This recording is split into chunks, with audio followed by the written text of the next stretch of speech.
আরজিকর কাণ্ডকে সামনে রেখে গতকাল নবান্ন অভিযানে গিয়ে পুলিশের লাঠিচার্জ, কাঁদানে গ্যাস এবং জল কামানের সম্মুখীন হতে হয় আন্দোলনকারীদের।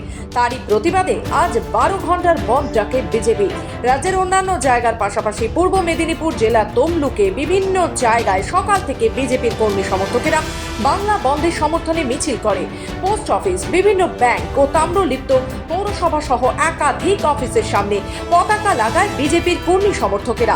কারণ আমরা যে কনজারভেন্সি দপ্তর, যে দপ্তর সারা তমলুক শহরকে পরিষ্কার রাখে, পরিচ্ছন্ন রাখে, আমরা সকাল থেকে সেই দপ্তরে কাজ শুরু করেছি। সকাল 6:30 থেকে আমি 7টার সময় পৌরসভায় এসেছি এবং আমাদের একটা আশঙ্কা ছিল যে ওরা হয়তো এসে কনজারভেন্সি দপ্তরে গণ্ডগোল করতে পারে। এছাড়াও স্বাস্থ্য পরিষেবা আমাদের সকাল থেকে চালু হয়ে যায়।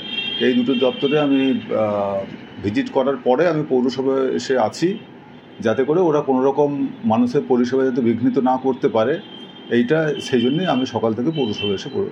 পাশাপাশি কিছু সময় পরই বাংলা বন্ধ ব্যর্থ করে সবকিছুই স্বাভাবিক রাখার জন্য তমলুকের হাসপাতাল মোড় থেকে মিছিল শুরু করে তমলুক শহর পরিক্রমা করে এবং বিভিন্ন অফিসের ও পোস্ট অফিসের সামনে বিজেপির লাগানো পতাকা খুলে দেয় তৃণমূলের কর্মী সমর্থকেরা। পূর্ব মেদিনীপুর থেকে রাজীব নন্দীর রিপোর্ট, খবর বাংলা।